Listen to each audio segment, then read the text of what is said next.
ఇవి ఇలా నాని నిండుగా అయిపోయినాయి. ఇప్పుడు ఇవి ఇందులో వేసేసుకున్నాము.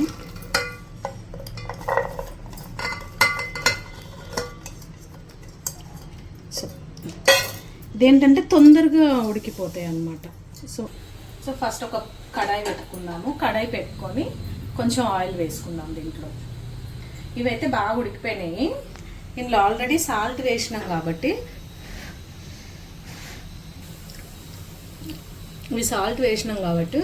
ఇట్లానే తినొచ్చు, బాగా టేస్ట్ ఉంటాయి.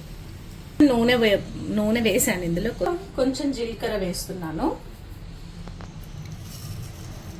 ఆవాలు వేస్తున్నాను, బిర్యానీ ఆకు వేస్తున్నాను,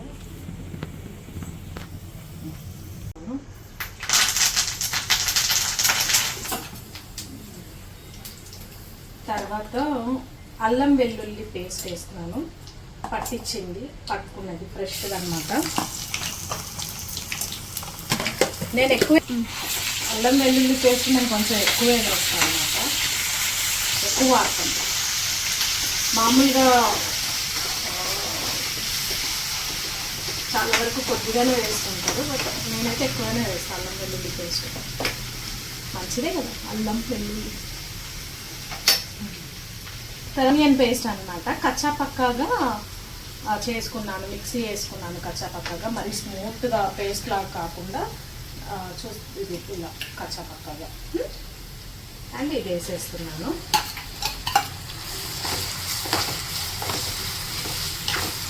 ఇలా చూసారు కదా, అక్కడక్కడ తగులుతూ ఉంటాయి అన్నమాట. ఇలా కచ్చా పక్కాగానే వేయాలి. కొంచెం పసుపు వేద్దాం.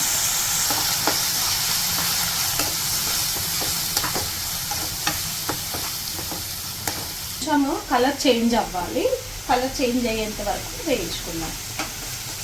వేగిన తర్వాత దీంట్లో కొంచెం టమాటా ప్యూరీ వేస్తున్నాను.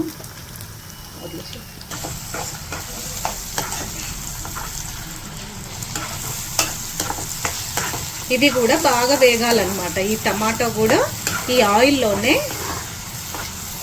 బాగా వేగాలి.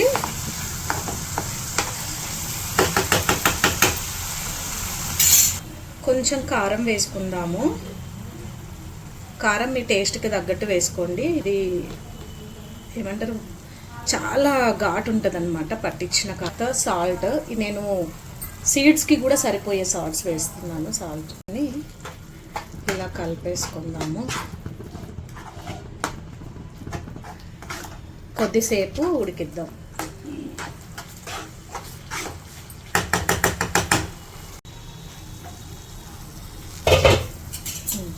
సో చూసారు కదా,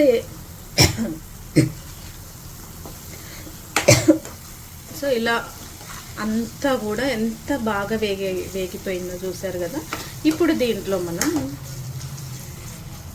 మసాలా, ధనియాల పొడి, నువ్వుల పొడి, నువ్వు వేసుకోండి లేదా స్కిప్ చేయండి, ప్రాబ్లం లేదు. గరం మసాలా అన్నమాట. ఇది కలిపేసుకుందాం ఫస్ట్.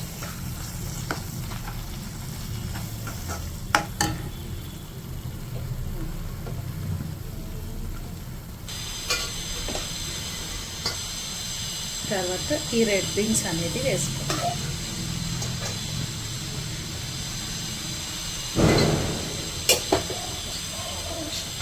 ఇలా రెడ్ బీన్స్ వేసేసుకుందాము.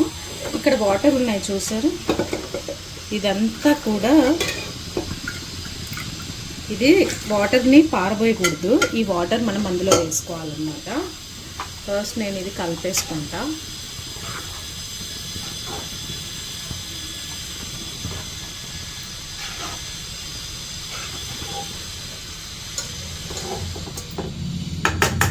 ఆ తర్వాత నేను ఈ వాటరే వేస్తున్నా.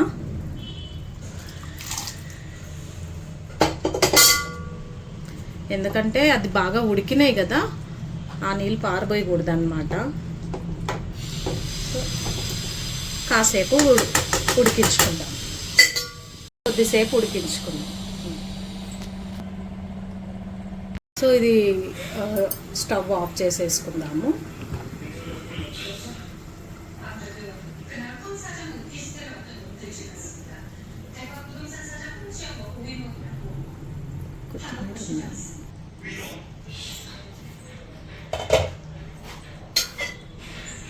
కొంచెం కిందికి పెట్టు.